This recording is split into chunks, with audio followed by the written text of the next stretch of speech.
بسم اللہ الرحمن الرحیم۔ حضرات، ایک مرتبہ سورہ الحمد، 3 مرتبہ سورہ اخلاص پڑھ کر مرحوم سید محمد تقی ابن اصغر علی مرحوم کی روح کو ایصال فرما دیں۔ وہ ماہ رمضان کے پہلے دن کی دعا ہے کہ اس کی تاکید کی گئی ہے کہ ہر روز کی دعا ہر روز پڑھی جائے، اور ظاہر بات ہے کہ جو بھی دعا ہم پڑھتے ہیں یا جو بھی دعا ہم کرتے ہیں کوئی نہ کوئی مقصد ہے، کوئی نہ کوئی مطلب اور کوئی نہ کوئی مفہوم ہوتا ہے۔ لہٰذا میں نے بہتر جانا کہ روزانہ کی دعائیں پڑھی جاتی ہیں اس کو یہاں پر پڑھا بھی جائے اور اس کے مطلب کو بیان بھی کیا جائے، تاکہ وہ جو حضرات اس دعا کو نہیں پڑھ سکتے ہیں ان کی دعا ہو جائے، اور جو حضرات پڑھ چکے ہیں انہیں معلوم ہو جائے کہ ہم نے اپنی دعا میں آج کے دن پروردگار سے کیا چاہا۔ یہاں پر ہم دعا کرتے ہیں، اور یہ دعا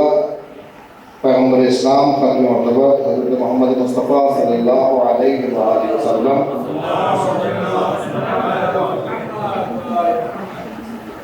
اور ہمارے آپ کے 5ویں امام امام محمد باقر علیہ السلام اور ہمارے 6ٹھے امام امام جعفر صادق علیہ السلام کے سلسلے میں یہ بیان کیا گیا کہ یہ دعائیں وہ ہیں کہ ماہ رمضان میں پیغمبر اسلام اور یہ معصومین علیہ السلام دعاؤں کو پڑھا کرتے تھے۔ خدا تعالیٰ کہ ان کے پڑھنے کا مقصد یہ تھا کہ ان کے چاہنے والے، ان کے فالوورس اور ان کی اطاعت کرنے والے افراد ان دعاؤں کو پڑھیں اور اس سے مطالعہ حاصل کریں۔ اور یہاں پر اس طرح سے ہم کہتے ہیں کہ اللہم اجعل صیامی فیہ صیام الصائمین۔ اللہم کا مطلب ہوتا ہے یا اللہ، اے میرے اللہ، اے میرے معبود، اجعل قرار دے صیامی ہمارے روزے کو، فیہ یعنی اس ماہ رمضان میں، یعنی اے میرے معبود، اے ہمارے اللہ، اے ہمارے پالنے والے، ہمارے روزے کو اس مہینے میں قرار دے۔ کیسا قرار دے؟ صیام صائمین، ان روزوں کی طرح قرار دے کہ جنہوں نے اپنے روزے کو روزے رکھنے کے طریقے سے روزہ رکھا ہے۔ جبکہ ظاہر بات ہے کہ جب بھی کوئی انسان کسی عمل کو انجام دینا چاہتا ہے اس کے اندر اسے آئیڈیل چاہیے، نمونہ چاہیے، الگو چاہیے، آئینہ چاہیے، ایک مثال چاہیے کہ ہم اس طریقے سے عمل کو انجام دیں۔ اور اس کائنات میں آئیڈیل کے اعتبار سے اور نمونے کے اعتبار سے اور بارگاہ الہی میں پہنچنے کے لیے، تقرب الہی کے لیے اعمال کے اعتبار سے اہل بیت سے بہتر کائنات میں کوئی، اور اللہ نے انہیں بھیجا ہے اور انہوں نے یہ اعمال کو انجام دیا ہے اور بطور احسن انجام دیا ہے۔ اگر ہم انہیں اپنا نمونہ بنائیں اور ان کی طرح اپنے روزوں کو بنانے کی کوشش کریں تو واقعی ہمارا روزہ کسی مقام پر پہنچ بھی جائے گا اور ہمیں کسی مقام پر پہنچا بھی دے گا۔ لہٰذا ہم یہاں پر دعا کرتے ہیں کہ اے میرے معبود، ہمارے روزے کو اس ماہ مبارک رمضان میں ان کے روزوں کا قرار دے کہ جنہوں نے واقعی روزے کو روزے کے طریقے سے رکھا ہے۔ مطلب روزہ رکھنے کی بھی بہت صورت حال ہوتی ہے، کچھ لوگ صبح سے لے کے شام تک بھوکے رہتے ہیں، اور بس کچھ لوگ ایسے ہیں کہ جو واقعی اس روزے کے ذریعے سے کچھ عبادات بھی انجام دے لیتے ہیں۔ کچھ لوگ ایسے ہیں کہ جو واقعی اس ماہ مبارک رمضان کے اندر وہ چیزیں حاصل کر لیتے ہیں کہ ماہ مبارک رمضان انہیں دینا چاہیے۔ تو یہ ماہ رحمت ہے، ماہ مغفرت ہے۔ اگر انسان اللہ کی رحمت سے، اللہ کی مغفرت سے اس مہینے کے اندر محروم رہ گیا تو پھر سال بھر محروم ہی رہے گا، کیونکہ شیطان اس ماہ مبارک رمضان میں مقید ہو جاتا ہے اور باب الہی کھل جاتا ہے۔ لہذا ہمیں چاہیے کہ ہم یہ توسل کریں اللہ کی بارگاہ میں کہ اے میرے معبود، ہمارے روزوں کو ان کی روزے کی طرح قرار دے کہ جو اہل بیت علیہ السلام نے روزے رکھے ہیں۔ وہ خلوص و تقویٰ و اخلاص و تقرب کا تصور و عبادت الہی کا تصور جو ان کے دلوں کے اندر تھا، جو ان کے ذہنوں کے اندر تھا، اس کا شمع برابر ہی صحیح لیکن ہمارے ذہنوں کے اندر بھی پیدا کر دے تاکہ ان ذائقوں کو ہم بھی محسوس کر سکیں۔ وَقِيَامِي فِيهِ قیام القائمین، دراصل اس ماہ مبارک رمضان کا دو ہی ہتھیار ہے، ایک ہے روزہ اور ایک ہے نماز۔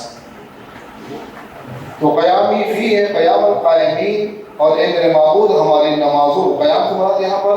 نماز ہے، یعنی ہماری نمازوں کو اس ماہ مبارک رمضان میں ان کی نمازوں کا قرار دے کہ جنہوں نے واقع نماز پڑھا ہے، جنہوں نے واقع، یعنی ہمارے یہ الفاظ کہتے ہی جو ہے تصور ہمارا الحمدللہ اسی در زہرا طرف جاتا ہے، اسی در علی طرف جاتا ہے، اسی در اہل بیت طرف جاتا ہے کہ جنہوں نے واقع ان تمام چیزوں کو معنی دیے ہیں، مفہوم دیے ہیں۔ اب دیکھیں ہم بھی قیام کرتے ہیں، ہم بھی نماز پڑھتے ہیں، لیکن ہماری نماز اور ان کی نمازوں کے اندر زمین آسمان کا فرق ہے۔ ہمارے جسم کے اندر یا ہمارے پیر کے اندر ایک کانٹا ہلکا چبھ جائے تو اس کے بہانے ہم ہفتوں کی نمازیں چھوڑ دیتے ہیں، لیکن روایت کے جملے ہیں کہ مولا کائنات کے پیر میں تیر لگ گیا اور جب بھی وہ تیر نکالا جاتا تھا لفظ بشر بشر ہوتا ہے، درد کا احساس ہوتا ہے۔ روایت کے اندر ہے کہ مولا چیخ مارتے تھے، روتے تھے۔ تو جن لوگوں نے پیغمبر صاحب سے پوچھا یا رسول اللہ یہ تیر مولا کائنات کے پیر میں لگا ہوا ہے، اسے نکالنا چاہتے ہیں، وہ کون سا بہتر مقام ہے، وہ کون سا بہتر موقع ہے؟ آپ دیکھیں قیامت قائمین کی منزل کیا ہے، قیامت قائمین کی منزل کیا ہے؟ ہم 2 رکعت نماز بغیر کسی تصور کے، 2-4 تصور تو آ ہی رہتا ہے۔ تو پیغمبر صاحب نے فرمایا کہ جب علی حالت نماز میں ہوں تو اس تیر کو نکال دینا، جب علی حالت نماز میں ہو اس تیر کو نکال دینا۔ اور روایت میں ہے کہ جب وہ تیر نکالا گیا تو آپ کو احساس سے درد نہیں ہوا۔ اور اس طرح سے بہت ساری مثالیں ملیں گی۔ امام حالت نماز میں ہیں، گھر میں آگ لگی ہوئی ہے، لوگ آہو آویلا مچا ہوئے ہیں، فریاد و فغاں کر رہے ہیں، لیکن امام اطمینان سے اپنی نماز کو ادا کر رہے ہیں۔ بچہ کنویں کے اندر گر چکا ہے، امام نماز پڑھ رہے ہیں، لیکن نماز سے کوئی فرق نہیں آیا ہے۔ یہ وہ چیزیں ہیں کہ جو انسان اگر اپنے ذہن کے اندر لے کر کے، اپنے ذہن کے اندر تصور پیدا کر کے اگر نماز پڑھے تو واقعی اس کی نماز کسی منزل تک لے جائے گی اسے۔ یا صلاۃ و معراج المومن تو کہا کہ نماز مومن کی معراج ہے، ہر نماز مومن کی معراج نہیں، ہر نماز مومن کی معراج نہیں۔ اس طریقے کی نماز، اس طریقے کے تصورات، اس طرح کے خیالات، کہتے ہیں جیسے جیسے عبادت کے سلسلے میں انسان کے اندر معرفت میں اضافہ ہوتا جاتا ہے، اس کی عبادت اور اچھی ہو جاتی ہے، اس کی عبادت اور اچھی ہو جاتی ہے۔ اس ماہ مبارک رمضان میں ان چیزوں کے کام کرنے کا وقت ہے۔ اپنے روزوں کو اچھا بنائیں، اپنے قیام نماز کو اچھا بنائیں۔ اس کے بعد سب سے بڑی چیز یہ ہے کہ غفلت، کبھی کبھی غفلت کسے کہتے ہیں؟ غفلت غیر اس جہالت ہے، غفلت غیر اس نادانی ہے۔ نادانی الگ چیز ہوتی ہے، جہالت الگ چیز ہوتی ہے، غفلت الگ چیز ہوتی ہے۔ غفلت کا مطلب یہ ہے کہ سامنے چیزیں موجود ہوتی ہیں لیکن انسان اس سے غافل ہوتا ہے، توجہ نہیں دیتا۔ مثال سارے اسباب مہیا ہوں اگر آپ کے لیے نماز کے لیے، پھر بھی آپ دائیں بائیں ٹہل رہے ہوں اور اگر نماز مل جائے تو اس کا مطلب یہ کہ آپ جاہل نہیں ہیں، نادان نہیں ہیں، غافل ہیں۔ ماہ مبارک رمضان آ چکا ہے، سارے اسباب مہیا ہیں، اللہ نے صحت بھی دیا ہے، تندرست دیا ہے، ڈائبٹیز بھی نہیں ہے، بلڈ پریشر بھی نہیں ہے، لیکن اس کے باوجود بھی اگر آدمی جو ہے روزہ نہ رکھے تو یہ غفلت ہے۔ لہذا انسان کو اس ماہ مبارک رمضان کی دعا میں جملہ کہنا چاہیے، وَنَبِّحْنِي فِيهِ عَنْ نَعْمَةِ الْغَافِلِينَ، خواب غفلت رکھنے والوں سے ہمیں ہوشیار رکھنا ہے، یعنی ہمارا شمار ان میں نہ ہو کہ جو خواب غفلت میں ہے، جو غافل ہو چکے ہیں، جنہیں خیال ہی نہیں آتا ہے کہ ہمیں کیا کرنا ہے، ہم کہاں سے آئے ہیں، ہمیں کہاں جانا ہے، ہمارا مقصد حیات کیا ہے، ہماری آخرت کی تیاری کیا ہے، کچھ بھی تصور نہیں۔ تو ایسے افراد ہیں دنیا کے اندر کہ جو خواب غفلت میں بالکل مہو ہو چکے ہیں، انہیں کچھ بھی خبر نہیں ہے دائیں بائیں کی۔ ہم دعا کرتے ہیں اس کے اندر وَنَبِّحْنِي، اے میرے معبود ہمیں خوش و حواس میں رکھنا، ان خواب غفلت میں پڑنے والوں سے ہمارے اعمال کو دور رکھنا، ہم ایسے نہ ہو جائیں۔ وَحَبْ لِي جُرْمِي فِيهِ، اور ہمارے جرم کو معاف کر دے۔ وَحَبْ لِي جُرْمِي فِيهِ، اس ماہ مبارک رمضان میں ہمارے جرم کو، ہماری خطاؤں کو، ہماری لغزشوں کو،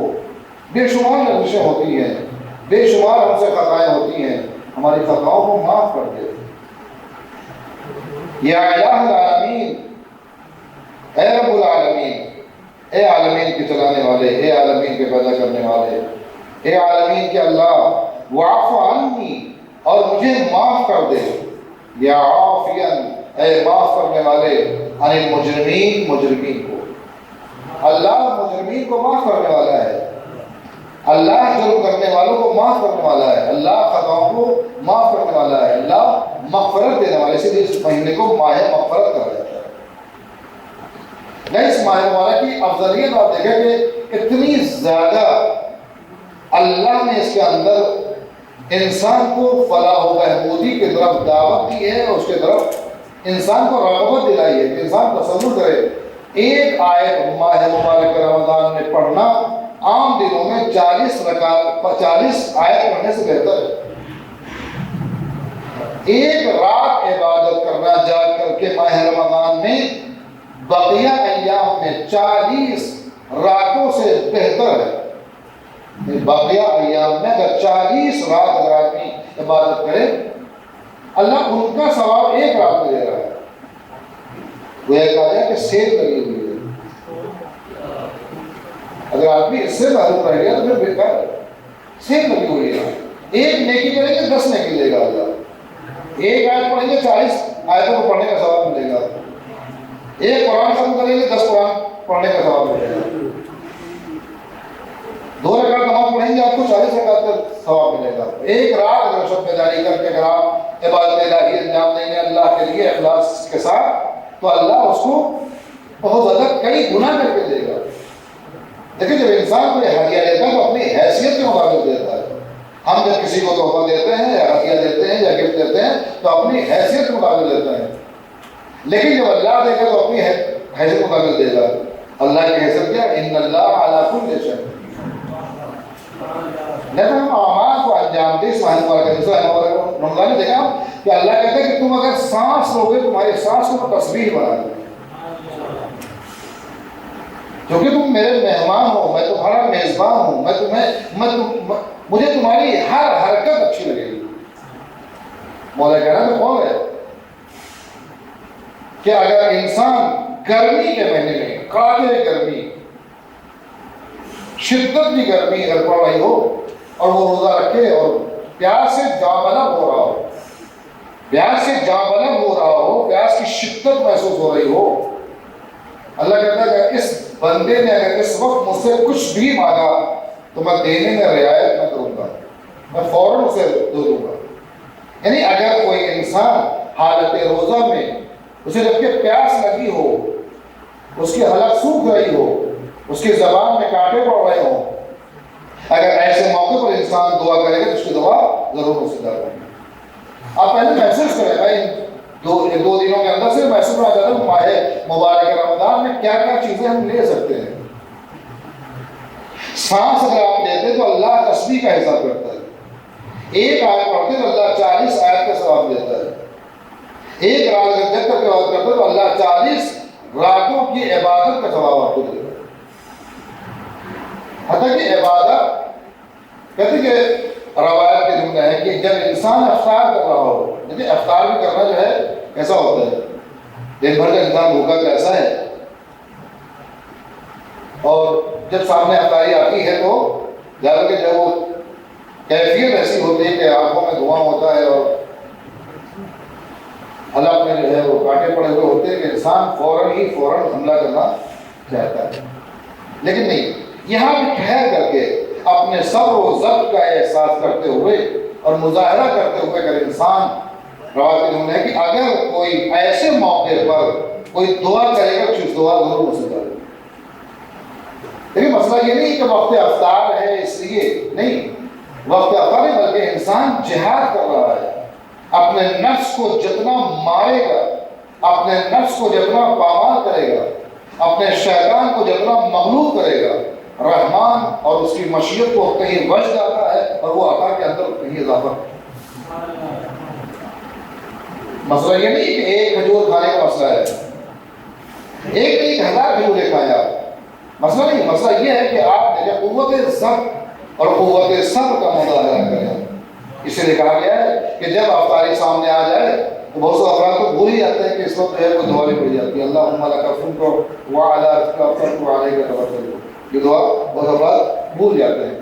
جبکہ بہت تاکید کی گئی، بہت ثواب ہے اس کا کہ 7 مرتبہ انا انزلنا اور یہ دعا اسے پڑھنی چاہیے۔ اور اس وقت یعنی دہن کے اندر افطار کا پہلا رکوع رکھنے سے پہلے انسان دعا کرے، اور مظاہرہ کرنا چاہتے ہیں صبر و ضبط کا، تو پہلے داہنے بائیں دیکھے کہ اسے مل گیا یا نہیں مل گیا۔ دسترخوان پر بیٹھنے کے بعد پلیٹ ہو اور آپ کو ایسا نہیں ہونا چاہیے، بلکہ داہنے بائیں کی خبر ہونی چاہیے، آگے پیچھے کی خبر ہونی چاہیے۔ اس ماہ مبارکہ رمضان میں انسان کو چاہیے کہ صبر و تحمل کا درس ہے، صبر و تحمل کا درس ہے۔ کیوں؟ صبر و تحمل ایک پہلی منزل ہے تقوی حاصل کرنے کی، متقی بننے کی سب سے پہلی منزل ہے صبر و تحمل، اور عبادات کے اندر صبر و تحمل کا مطلب یہ ہوتا ہے کہ یہ قوت صبر ہے کہ ساری نعمتیں ہمارے سامنے موجود ہیں، لیکن حکم پروردگار چونکہ نہیں ہے، لہذا ہم اس چیز کو ہاتھ نہیں لگاتے۔ رمضان میں ہمیں سب سے پہلی چیز محسوس کرنی وہ یہ ہے کہ ہمیں کیا کیا لینا ہے اور کیسے کیسے لینا ہے۔ ہر چیز موجود ہے، ہر چیز یہاں پر حاضر ہے، لیکن اس کے لینے کا ایک انداز ہوتا ہے۔ خاص طور سے ماہ مبارک رمضان میں قرآن پڑھنے سے انسان کو غافل نہیں ہونا چاہیے، کثرت سے قرآن پڑھنا چاہیے، کثرت سے قرآن کی تلاوت کرنا چاہیے، جتنا زیادہ ہو سکے قرآن کی تلاوت کریں، دعائیں پڑھیں، دعائیں مکارم الاخلاق، کیونکہ امام احمد علیہ السلام کی دعا ہے دعائیں مکارم الاخلاق، کہ جو انسان کو پڑھنی چاہیے، اور اس کے ترجمے کو پڑھیں آپ اسی صحیفہ سجادیہ کے اندر، جو چوتھے امام کا بہترین تحفہ ہے اپنے چاہنے والوں کے لیے، اس کے اندر آپ پڑھیں اور دعائیں مکارم الاخلاق کا ترجمہ پڑھیں، تو انشاءاللہ آپ کو احساس ہوگا کہ امام نے کتنی بڑی نعمت ہمیں دی ہے۔ انشاءاللہ بعد کے لیکچرز کے اندر اور تقریر کے اندر کچھ موضوعات کے اوپر گفتگو کی جائے گی۔ انشاءاللہ حضرات وقت کی پابندی خیال رکھتے ہوئے تشریف لائیں تاکہ ان موضوعات کو آپ کے سامنے بطور احسن اور اچھی طریقے سے آپ کے سامنے پیش کیا جا سکے۔ والسلام علیکم ورحمۃ اللہ وبرکاتہ۔